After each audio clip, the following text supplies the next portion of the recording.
Hey Biz 290 students, it's Nate. I wanted to give you some detail on how to do your first writing assignment successfully. So this one is your direct request for information assignment. You have 4 hours to complete this assignment. A couple of things that you want to make sure that you're doing. First off, you want to make sure that this and all your writing assignments have the 7 parts of the letter. So I'm assuming, since you guys are doing this on Canvas, that you have a Google Doc or a Word doc, whatever you use, already pulled up in front of you. And before you start these assignments, you should probably dummy up the sections of the letter. You don't know what you're actually going to be writing yet. You can certainly at least make sure you have the 7 parts of the letter. So again, the 7 parts of the letter are: first thing you need to have in the upper left margin of your letter, the very first thing we see, is the return address. That's your address, the person who's sending out the letter.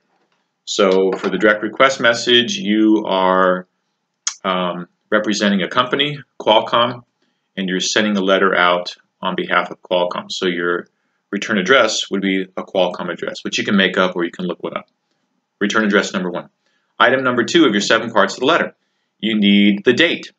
The date should be spelled out. It wouldn't be 3/1/2018. It'd be March 1st, 2018. So whatever date you use when you're writing this letter, make sure you have the date fully spelled out.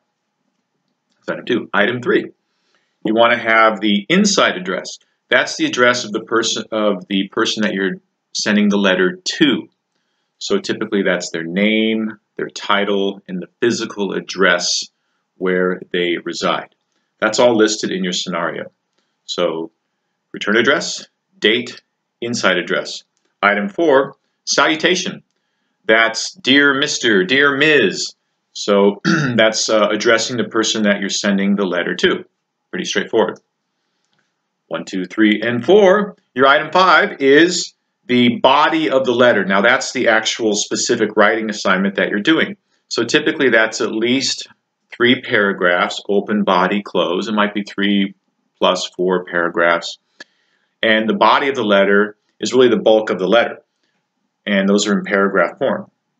For this first assignment, the body of your letter is going to follow the direct request for information format. So you're sending out to the recipient of your letter a request for some information. And the recipient is going to be happy to comply because they want your business. So it's a direct request for information, and you want to follow the direct request for information format, which we will talk about in class. That's item 5 of your 7 parts of the letter. Item 6 of your letter, you've written the letter, you got the body, now you're getting ready to go to item 6, the close. So that's sincerely, comma, or warmest regards, comma, or respectfully, comma, if you want to kiss up a little bit. So whatever you use, you're going to have some type of standard closing. Sincerely, comma, for example. 3 blank spaces follow your closing, and that's where you would put your signature block. So sincerely, space, space, space, Nate Scharf, Vice President of Paperclips, right? Name and title.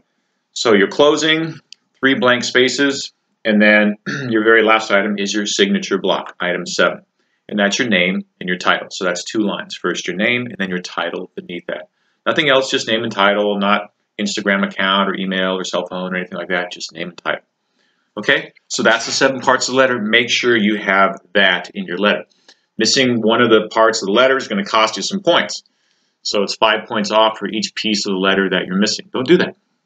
Remember, there's a rubric that you can also look at that explains how the point deductions work for the written assignments. The second part is, let's assume you got the 7 parts of the letter. You also want to make sure that you're following the block format for your letter. The block format means that your letter, it's an 8.5 by 11 piece of paper, everything is single spaced with the space between paragraphs, and everything's left aligned. We don't have any indents in business letters when we're using the block format. Everything is left aligned, single spaced, with one single character, one blank return between paragraphs. Okay, so it's really straightforward. We want to use block format, and I'll expand on that in class. Block format, no indents. 7 parts of the letter, block format. And then for the direct request letter, basically the format of a direct request letter, so it's inductive, as from the textbook, which means you can just kind of get right down to business. You can be direct with your message. You don't have to beat around the bush before you get to what you need to say. So in the very first paragraph of your direct request for information letter, you should state your request. I need you to give me some information regarding X, Y, and Z. Get the request out in the first paragraph. You don't want to start your letter with, "Hi, my name is Nate Sharp, and I'm the executive assistant for Qualcomm, and I'm going to be evaluating some hotels." You don't have to have just a single sentence, "I need answers about hotel rates for your hotel," but you do want to get the request out in the very first paragraph. Something along the lines of, "I need some information." That'll be spelled out in the scenario. State the request in first paragraph. In your next paragraph, paragraph 2, you want to provide some supporting details, what I call WIFMs, what's in it for me as the receiver of your letter, to get me interested to want to respond.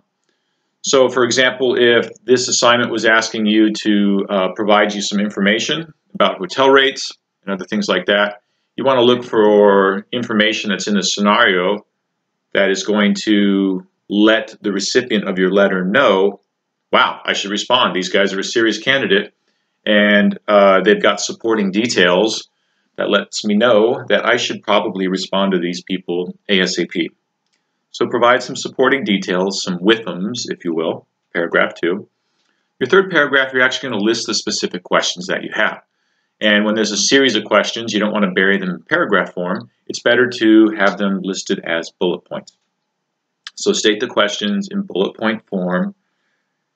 And then your fourth paragraph, so you have the request, number 1, the details, supporting details, number 2, the questions listed in bullet point form, number 3. Then your fourth paragraph, a positive close, and here you want to give the recipient everything they need to respond to your request. So you should tell them how you want them to respond. Send me an email, or return this carrier pigeon to me, or however you want them to respond. Email is probably the most standard. Tell them how you want them to respond, and also when you want them to respond. So you need to give them a specific deadline. Please respond to me via email at nate.sharp@gccccd.edu by February 15th, whatever it is. So the closing should be positive. Look forward to the opportunity to work with you, something along those lines. Should state the next steps and the deadline, how to respond and when to respond by. Okay? All right, so we will practice some of these in class, but make sure you have the 7 parts, make sure you're following block format, and make sure you're following, for this assignment, the direct request format. Good luck. Thanks for listening.